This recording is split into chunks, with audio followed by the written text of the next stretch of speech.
রোজা আসার পরে আমার দিলটা আল্লাহর সাথে মহব্বতের সম্পর্ক আগের তুলনায় 11 মাসের তুলনায় বাড়ল কিনা, আমি দোয়া করতে গেলে চোখের পানি আসে কিনা, আখেরাতের নিজকে অসহায় মনে করি যে আখেরাতে আমার সাথে কি মুআমেলা হবে।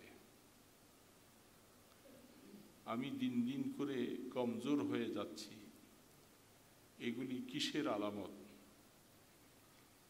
এই নিদর্শনগুলি কিসের? এটা আমি বুঝতে পারলাম কিনা।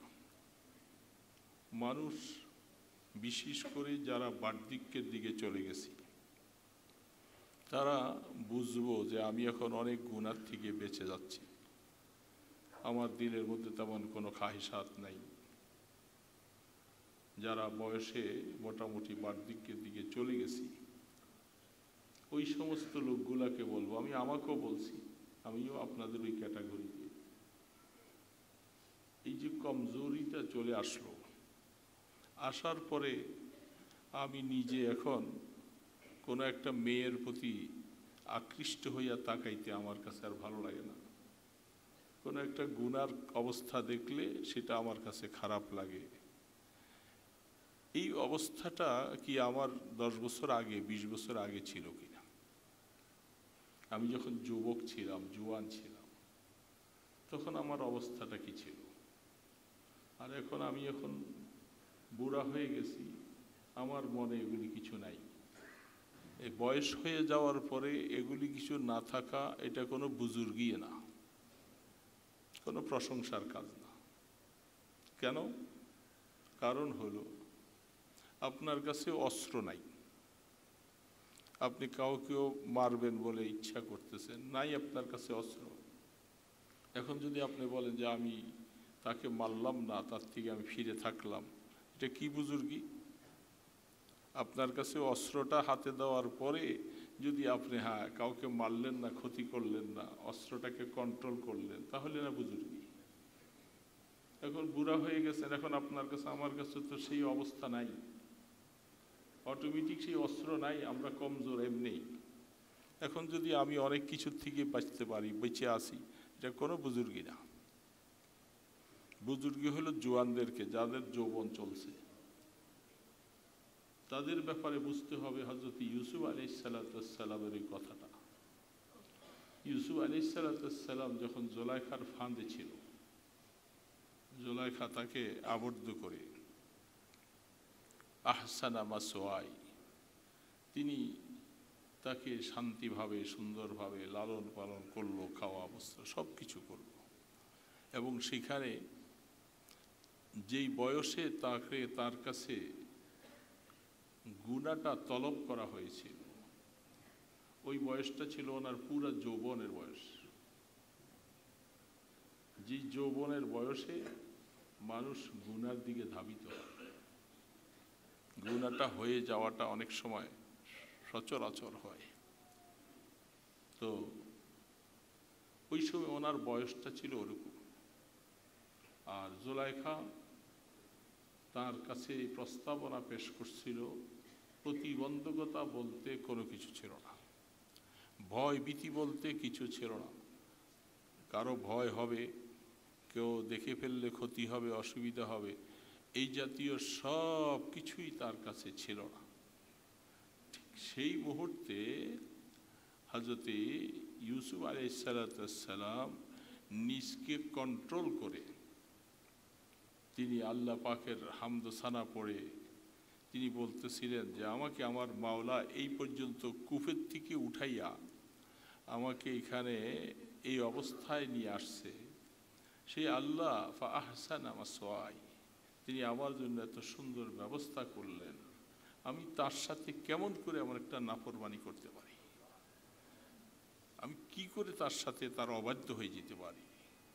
তো ওই সময় ইউসুফ আলাইহিসসালাম যেই কথাটা বলছিলেন, সেটার থেকে নকল করে আমি বুঝবো যে আমাদের এই যুবন যারা আছে, যারা এই মজলিসে যারা যুবক, যাদের মধ্যে সেই শক্তি আছে, গুনাহ করার মাদ্দা আছে, এই লোকগুলি যদি গুনার থেকে বাঁচতে পারে এই লোকগুলি যদি পরকীয় নারীর প্রেমে না পড়ে, সেই যদি জেনার থেকে বাঁচে, সেই যদি হারাম থেকে বেঁচে থাকে, এটা হলো তার কৃতিত্ব, এটা হলো আল্লাহ পাকের ভয়। আমগো মতোই বয়সে এসে এখন বুজুর্গি দেখাইলে কোনো লাভ নেই, কারণ আমাদের কাছে কোনো অস্ত্রই তো নাই, গুনাহ করার কোনো ক্ষমতাই তো নাই। তা আমি যদি বলি যে আমি একবার বুজুর্গ হয়ে গেছি, এটাকে শেখ সাদি রহমতুল্লাহ আলী বলতেছিলেন, বাঘও তো বুড়া হয়ে গেলে তার খাপ ভুলে যায়, আকেবাত গর্গে জাদা করে। তো বাঘ যদি ওই সময় সে বুড়া হয়ে গেছে, এখন তার সামনে দিয়া হরিণ চলে যায় আর সে হরিণটাকে শিকার করলো না, এটা কি তার কোনো বুজুর্গি? তার মধ্যে সেই হরিণ শিকার করার ক্ষমতাই নেই, না থাকার কারণে সে এখন চাইয়া রয়েছে, কিছু করা নাই। এই জন্য কোরআনে বলছেন, আল্লাহ পাক বলছেন, ওয়া আম্মা মান খাফা মাকাম রাব্বি ওয়া নাহান নাফসা আনিল হাওয়া। আল্লাহ পাকের সামনে আমাকে হাজির হতে হবে, আমি কিয়ামতের ময়দানে আল্লাহর সামনে আমাকে যাওয়া লাগবে। এই কথাটা স্মরণ করে যে লোকটা তার খায়েশাত থেকে বাঁচে, তো খায়েশাত থেকে বাঁচতে হইলে খায়েশাত তো থাকা লাগবে। আল্লাহ যে কোরআনে বলছেন ওয়া নাহান নাফসা আনিল হাওয়া, সে তার নফসটাকে খায়েশাত থেকে বাঁচিয়ে রাখে। তো খায়েশাত, তার মধ্যে মর্দামি শক্তি, কুওয়াত, এগুলি তো থাকা লাগবে, তাই না বাঁচাবে। আয়াত বোঝা লাগবে, তার মধ্যে এটার কোনো ক্ষমতাই নেই, সে বাঁচাইল কি? বুঝতেছেন আমার কথাটা? যার মধ্যে এর কোনো মর্দামি নাই, গুনাহ করার কোনো শক্তি নেই, মাদ্দা নাই, তো সে কি বাঁচাইল?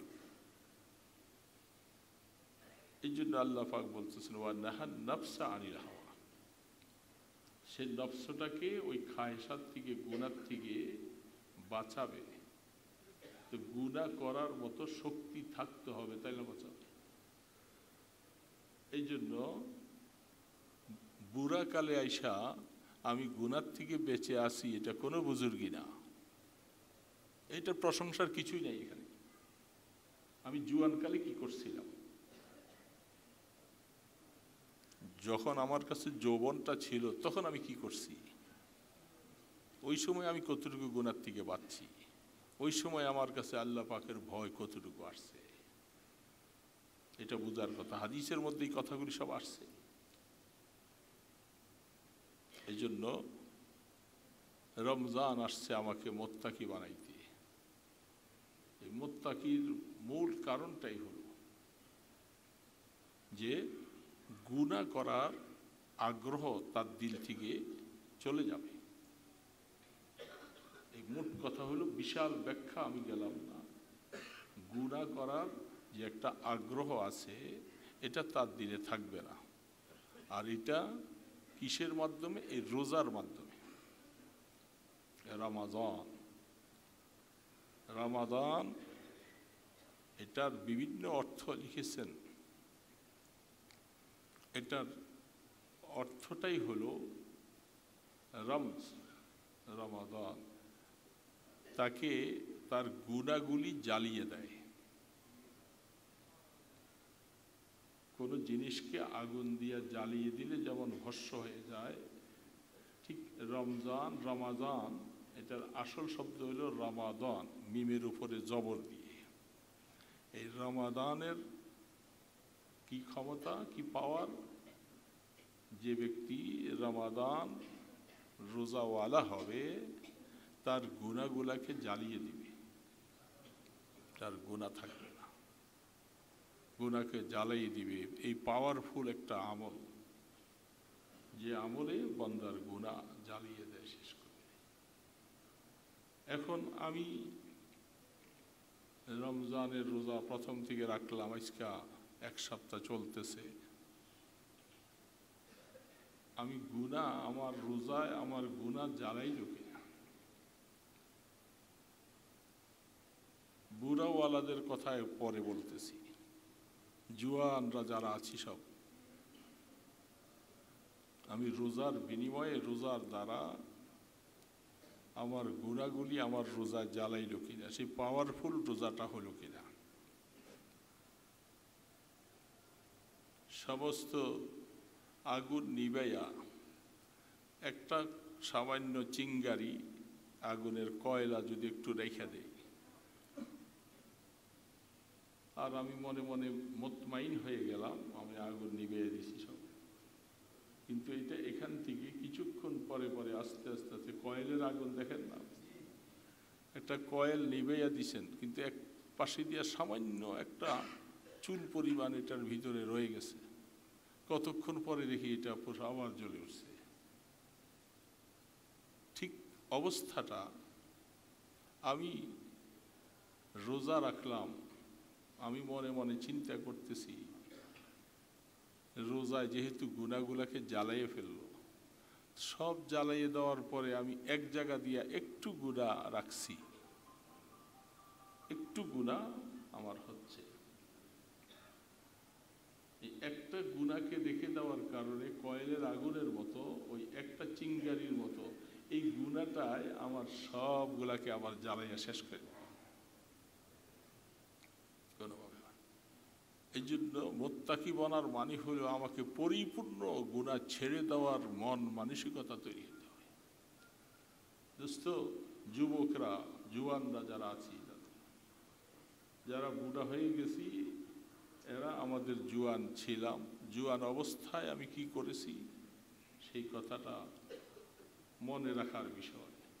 আমি এখন আইসা অনেক কিছুই ছাইড়া দিছি, এই জন্য বুড়াওয়ালাদের জন্য এখন কি অবস্থা, বুড়াওয়ালারা পিছনে অনেক উল্টাপাল্টা করছে, যৌবনের টাকা যায়, পাওয়ারে অনেক কিছু করছি, এগুলি এখন স্মরণ পড়ে, কেউ হয়তো দেখে নাই, কেউ জানে নাই, কিন্তু আমি তো আমারটা আমি বুঝি, আপনারটা আপনি বুঝেন, এটা স্মরণ পড়ে। তাদের জন্য এই রমজানের রোজার দ্বারা তার কাজ কি, তার কাজ হলো এখন তো তার গুনাহ করার কোনো শক্তি নেই, মাদ্দা নেই, এখন সে বুড়া বাঘের মতো চুপচাপ হাত পা গুছিয়ে বসে রয়েছে। তো পিছনে যে করছিলাম এগুলাকে, এখনকার রোজাটাকে এমনভাবে আমি করব আমার এই রোজার পাওয়ারে যেন আমার পিছনের গুনাহগুলি মাফ করাইতে পারি, পিছনের গুনাহগুলি মাফ করাইতে হবে। দোস্ত, মাফ করাইয়া না দিলে দিন দিন করে কিতাবে লিখেছেন আজরাইল আলাইহিস সালাতু ওয়াস সালামকে কোনো একজন নবী হতে পারে, তুমি যে আসলা, একটা মানুষ তো দুনিয়ার ভদ্রতা হলো তাকে একটা নোটিশ করা হয়, কিছু আমরা আসতেছি বা আপনার সাথে দেখা হবে ইত্যাদি, একটা নোটিশ হয়, তো তুমি আসলা, কোনো নোটিশ দিলা। আল্লাহ রসুলের একখানা হাদিস আছে লম্বা, সেই হাদিসের মধ্যে এগুলি সবগুলি কথা আসছে। হাজরেল বলতেছে নোটিশ তো শুরু হয়েছে অনেক বছর আগের থেকে, অনেকগুলি নোটিশ তোমার কাছে আসছে। যখন তুমি বিবাহ করছো, তোমার ঘরে সন্তান হয়েছে, আর সন্তানটা আস্তে আস্তে বড় হয়েছে, যখন তোমার পুতের ঘরে নাতি হয়ে গেল, এটা তোমার একটা নিজস্ব একটা চিঠি যে তুমি কোথা থেকে কোথায় চলে আসছো, ছিলা অবিবাহিত, হইলা বিবাহিত, বিবাহিত হওয়ার পরে তোমার একটা সন্তান হলো, ছেলে হলো, এটা বড় হইয়া বিবাহ করাইছো, তার ঘরে পুতের ঘরে নাতি হয়েছে, তার মানে এটা একটা চিঠি, তোমার হায়াতের ভাটি ওই কোথার থেকে নাইবা এখানে চলে আসছে। বুঝছো তুমি, যখন তোমার মধ্যে এইভাবে করে একটার পর একটা, কি কালো কচকচ দাড়ি ছিল, চুলগুলি ছিল,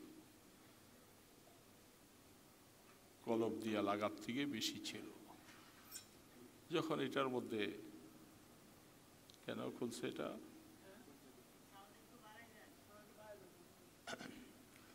কেন যখন তোমার মধ্যে এই অবস্থাগুলি,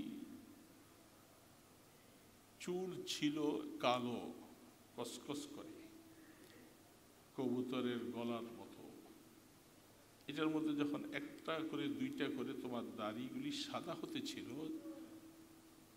তোমার কাছে এই চিঠিটা কি মালুম হয় না যে চিঠিটা কোথা থেকে আসছে? তুমি এই চিঠিটাকে অবহেলা করে পড়লাও না, ছেড়ে দিলা। চিঠি আসে নাই। তোমার শরীরে কত শক্তি ছিল, কোনো একটা জিনিস ফিকা ফেলাই দিছে, সেই মানুষটাই এখন তুমি আস্তে আস্তে করে হাঁটতেছ, শরীরের চামড়াগুলি সব গুছিয়ে গেছে। কি সটাম দেহের অধিকারী ছিল, এখন চামড়া সব ঢিলা হয়ে গেছে। চিঠি আসে নাই, আমার চিঠি আসে নাই। ধারাবাহিক চিঠিগুলি তোমার কাছে আসতেছে। যৌবনের থাকা যায়, তুমি কত কিছু করছিলা, এখন তোমার মধ্যে কোনো শক্তি নেই। এখন লাঠি ভর দিয়া একজনে ধরে আস্তে আস্তে আস্তে করে হাঁটতেছ, তোমার কাছে চিঠি আসে নাই। তুমি কিসের অপেক্ষা এখন বসে আছো? আবার জুয়ান হইবা, তারপরে আবার কাজ করবা, এই জন্য আসছো? তুমি এই ধারণা নিয়ে বসে আছো। এই জন্য তখন বলতেছিল যে হ্যাঁ, আসলে চিঠিগুলি তো আসছে, এটা যে আল্লাহ পাকের পক্ষ থেকে, আজরাইলের দপ্তর থেকে চিঠি, এটা তো বুঝিয়ে নেই, এটা গুরুত্বই দেই নাই যেটা ওই পক্ষ থেকে চিঠি আসছে। সময় মতো এখন যখন আইসা বাস আমাকে আপনাকে চেপে বসছে, এখন বলতেছি হায়, এই চিঠি তো গুরুত্ব দেই নাই, এখন তো নিয়েই যাবে, রেখে যাবে না, নিয়ে যেহেতু যাবে, সেখানে মুআমালাটা কি করবে? এই জন্য আল্লাহ পাক বলছেন লাআল্লাকুম তাত্তাকুন, আমি তোমাদেরকে মুত্তাকি বানাইতে চাই। এই মুত্তাকির মানে হলো এটা, গুনাহ করার একটা ভাব তার থেকে দূর হয়ে যাবে। বুড়া মানুষের যেরকম তার মধ্যে জুয়ানি না থাকার কারণে গুনাহ করার ভাব তার থেকে ছুটে গেছে, আর জুয়ানওয়ালা তুমি আল্লাহর ভয়ে গুনাহ করার ভাব থেকে বেঁচে আসবা। দুইজনের মধ্যে ডিফারেন্স এতটুকু। এই জন্য আল্লাহ সুবহানাহু ওয়া তাআলা বিভিন্নভাবে আমাদেরকে এই দাওয়াতটা দিচ্ছেন। দোস্ত, কমজোর দিন দিন হয়ে যাচ্ছি আমরা। এই রমজান ঢুকার পরেও তো কত মানুষ চলে গেছে। কি উন্মাদের মতো আমাদের অবস্থা। আমরা আল্লাহ পাকের এই কথাগুলি যেন আমাদের কাছে কোনো গুরুত্বই নাই।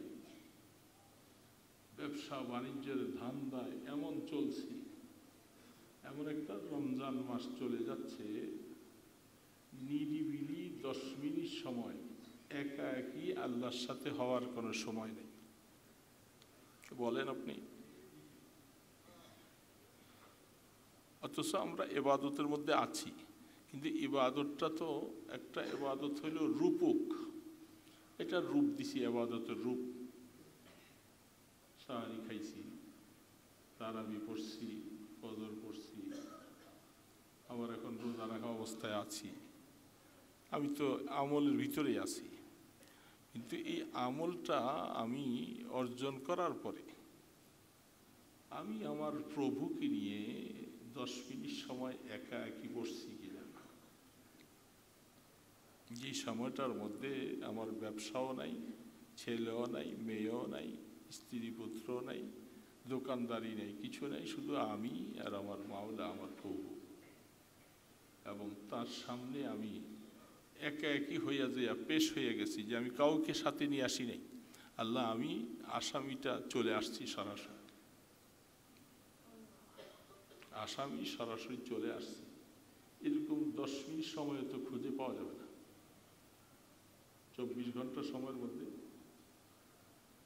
হযরত ওমর ফারুক রাদিয়াল্লাহু তাআলা আনহু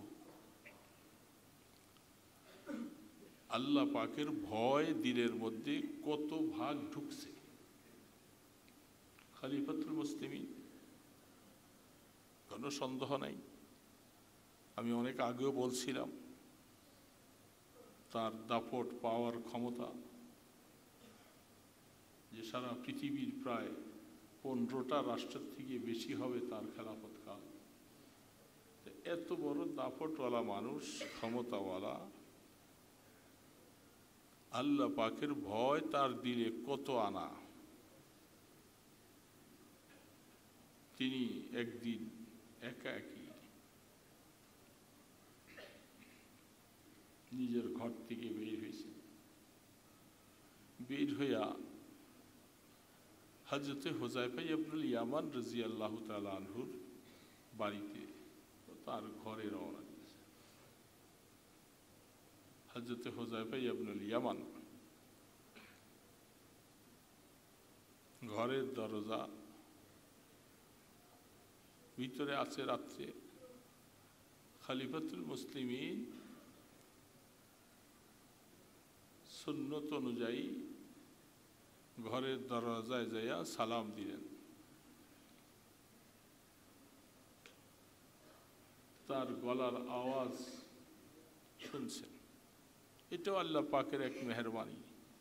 পৃথিবীতে দুইজন মানুষের গলার আওয়াজ একরকম নেই। কোটি কোটি কোটি কোটি মিলিয়ন মিলিয়ন মানুষ, প্রত্যেকের গলার আওয়াজ। কত বড় স্রষ্টা!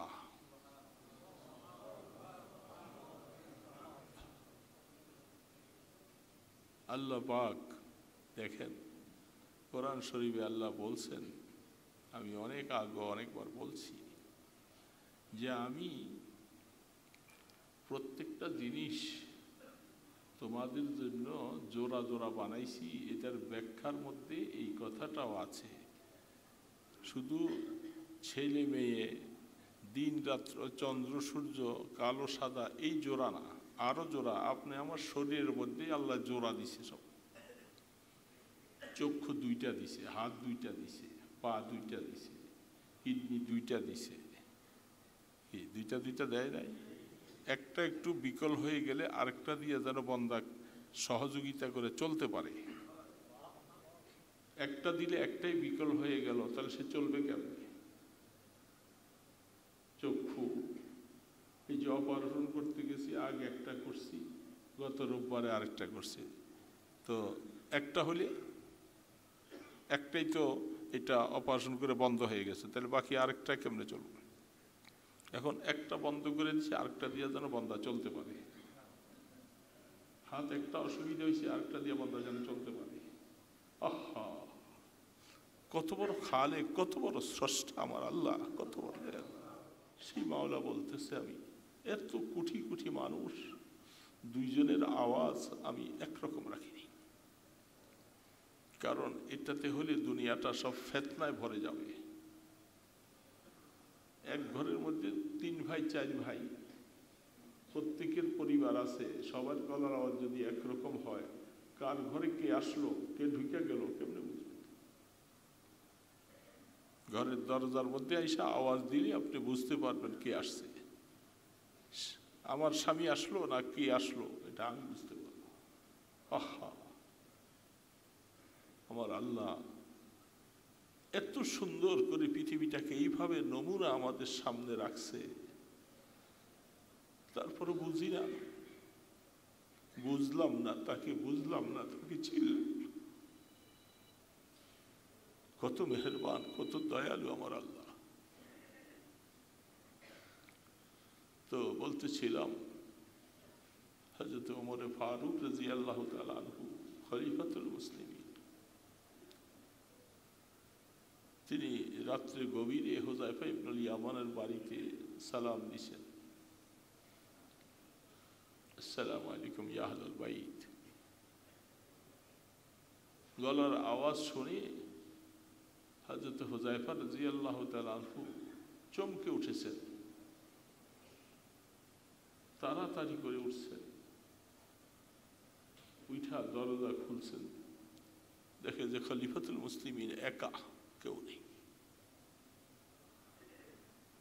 সাথে কোনো পাহারাদার নাই, বডিগার্ড নাই, কেউ নেই, একা।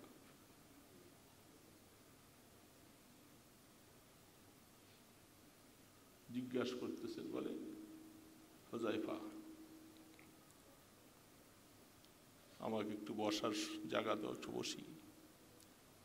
রাত্রিবেলা নীরব নিস্তব্ধ। বলে আমি গভীর রাত্রে আমি শুইছিলাম, আমার ঘুম আসে না, একটা কথা আমার ভিতরে আমাকে পীড়া দিচ্ছে, খুব কষ্টে আছি, পেরেশানিতে আছি, যার কারণে ঘুম আসে না।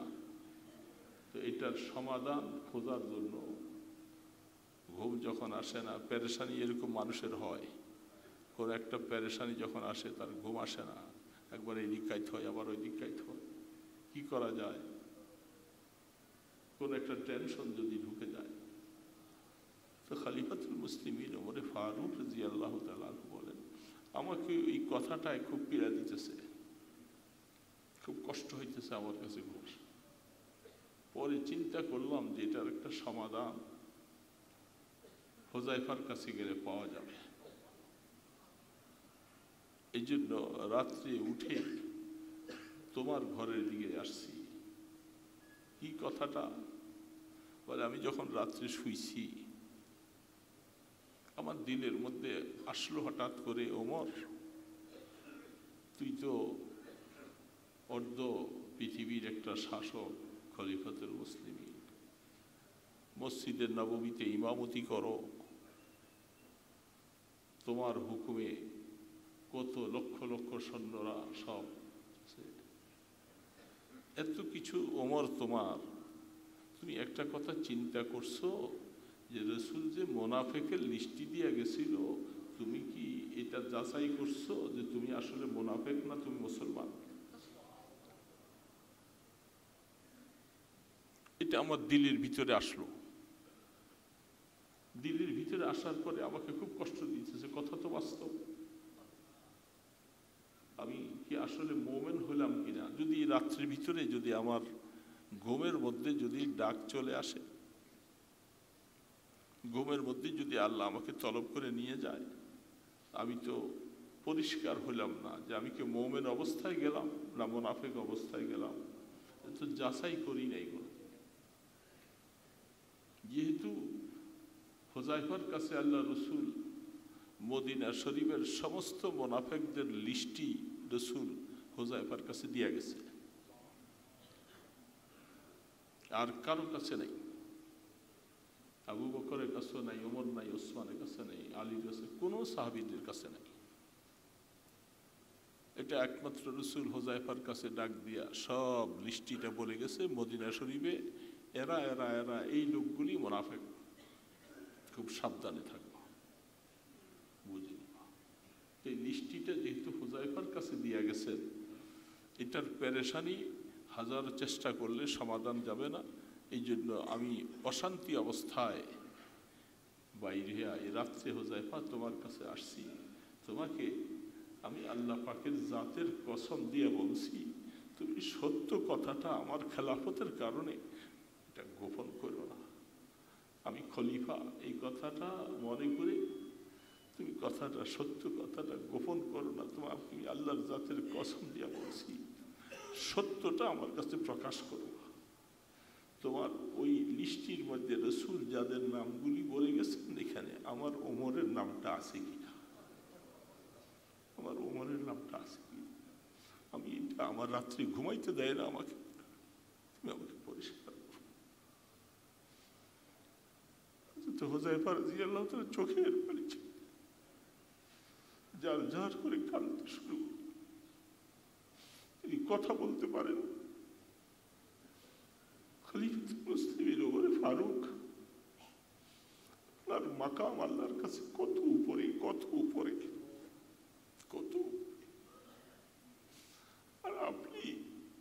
কথার কারণে ঘুমাইতে পারেন না, যিনি আল্লাহ পাক আপনাকে খলিফা বানিয়েছেন। হযরত হুযায়ফা রাদিয়াল্লাহু তাআলা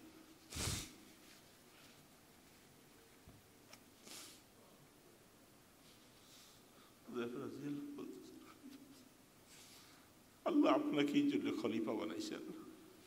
আখিরাতের ব্যাপারে এত চিন্তা, কারণ মুনাফিক অবস্থায় যদি মারা যায় তাহলে আমার এই খেলাফতের কি দাম, আমার এই রাজত্বের কোনো দাম নাই। হয়তো আল্লাহ রসুল আমার কাছে বলে নাই, হুযায়ফার কাছে বলে গেছে, এই জন্য আমার ভয় হচ্ছে। কবরের চিন্তা কি ঢুকছে। হযরত হুযায়ফা চোখের পানি ছেড়ে কেঁদে বলতেছে, এমন একটা চিন্তা আপনার দিলে কেমনে আসলো? বলে আসতেই পারে, দিলের মধ্যে আসতেই তো পারে।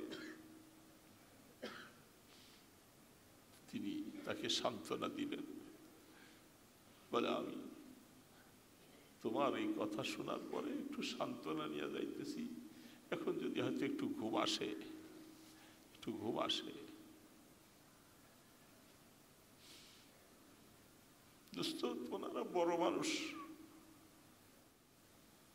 আমি একটু নিজে চিন্তা করি, মিম্বরে বৈশা কথা বলি, হাজার হাজার ইমানদারেরা কথা শুনে, আমি নিজের হাল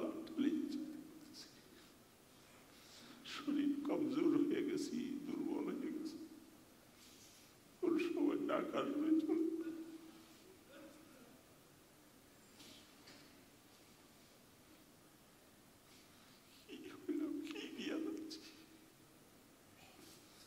মসজিদ ঠিক থাকবে, মিম্বর ঠিক থাকবে, আপনারাও থাকবেন, আমি থাকবো না, কিন্তু আমি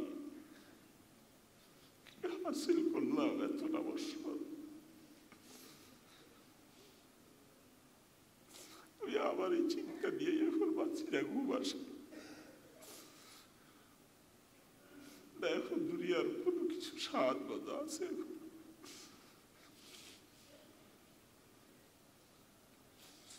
দোস্ত,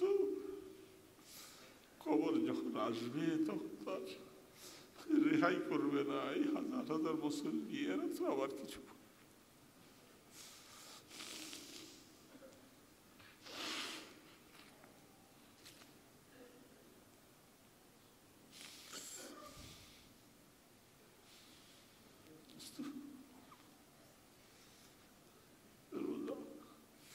রোজা আসো, কি তো করলাম না বাবা, এই জোয়ান বাবা কি করলাম, কোথায় গেল গা? দেখতে দেখতে জোয়ানিটা শেষ হয়ে গেল।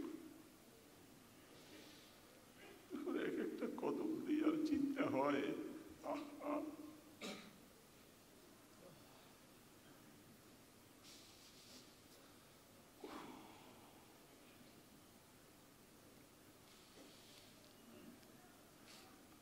লাআল্লাকুম তাত্তাকুন, রোজা দিছি তোমাকে মুত্তাকি বানাবার জন্য। গুনার ফিকির আমার অন্তর থেকে চললো কিনা, গেল কিনা, এই জন্য পিছনের জীবনে তো অনেক গুনাহ করছি। এখন এই সময়ের মধ্যে এগুলি শুধু মাফ চাইয়া ক্ষমা করার সময়, নতুবা উপায় তো নাই। আর যারা জুয়ান আছেন বাবাজিরা, আপনারা এখন থেকে চিন্তা করেন, আপনি সারাদিন রোজা রাখলেন, আপনার মনের গতিটা কি হয়েছে? আপনার মনের গতিটা আল্লাহর সাথে কত আনা? এখনো নিজকে অনেক স্বাবলম্বী মনে হয়, অনেক মালদার মনে হয়, অনেক পয়সাওয়ালা মনে হয়।